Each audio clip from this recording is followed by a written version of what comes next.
ইন্নাকুম ইলাইনা লা তুরজাউন।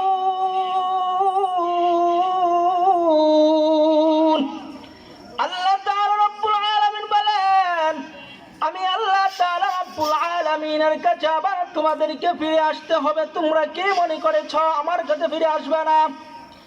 আল্লাহ তাআলা রব্বুল আলামিন বলেন, এরে নবীর উম্মতের দল, তোমরা যে মনে করতেছো আমি আল্লাহ তাআলার কাছে ফিরে আসবে না, এটা কখনোই ভাবিও না। দুনিয়া, এরে বান্দা, এই দুনিয়ার মধ্যে তুমি যতই জীবন যাপন করো না কেন, যত সুখ শান্তিতেই থাকো না কেন, এই দুনিয়ার মধ্যে তুমি থাকতে পারবে না একমাত্র যদি বান্দা তুমি দুনিয়ার মধ্যে আমল করো। বান্দা, ওই আমল তোমাকে জান্নাতে নিয়ে যেতে পারবে। এর ছাড়া আর কোনো দুনিয়ার কোনো বস্তু তোমাকে জান্নাতে নিয়ে যেতে পারবে না। এজন্যই আল্লাহ তাআলা রব্বুল আলামিন কোরআনের মধ্যে বলেন, এরে ভাই, কাল কিয়ামতের ময়দানে আল্লাহ তাআলা রব্বুল আলামিন বলবে, এরে ভাই, তুমি মাত্র নামাজ পড়বা, তুমি মাত্র মনে করেছো যে নামাজের হিসাব হবে না। তুমি যে নামাজটা পড়লা, তুমি যে নামাজটা পড়বা, ওই নামাজের কিন্তু ওজন করা হবে। এরে নবীর উম্মতের দল, আমি যে আজকে ওই নামাজটা পড়লাম, আমি যে আপনাদের সামনে কথাগুলো বলতেছি, ওই প্রত্যেকটা কথা কিন্তু ওজন হবে।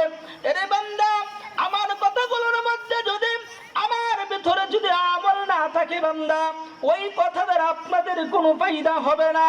এরে নবীর উম্মতের দল, এই জন্যই আল্লাহ তাআলা রব্বুল আলামিন বলে, তুমি নামাজ পড়লা, রোজা রাখলা, তোমার আমল শুধুমাত্র গণনা হবে, এটাই কিন্তু শেষ না। এরে নবীর উম্মতের দল, এরে ভাই, আজকে দুনিয়ার মধ্যে মানুষ,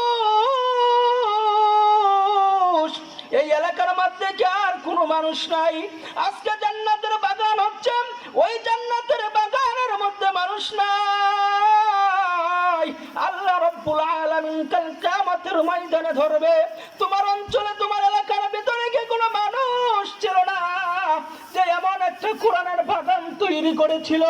এর নবীর উম্মতের দল, আল্লাহ তাআলা রব্বুল আলামিনকে যদি বলো আল্লাহ এমনটা কোনো ব্যবস্থা ছিল না, তাহলে তুমি বেঁচে যেতে পারো। কিন্তু আজকে প্রত্যেকটা মহল্লা মহল্লায় এমন কোরআনের আলোচনা হচ্ছে, অনেক বড় বড় উলামা কেরাম আলোচনা করে, কিন্তু তুমি বাড়ির মধ্যে বসে থাকো, বলে গেলে কি হবে, মাইকে তো শোনা যায়। এরে নবীর উম্মতের দল, আল্লাহ তাআলা রব্বুল আলামিন বলে, বান্দা, ওই জান্নাতের বাগানের মধ্যে যদি যাও, ওই জান্নাতের বাগানে যা দেখবা উলামা কেরাম কথা বলে। এরে বান্দা, এই কথাগুলো যদি তুমি শোনো, বান্দা, তুমি শোনার সাথে সাথে আল্লাহ তাআলা তোমার অন্তরটাকে নরম করিয়া দিবে।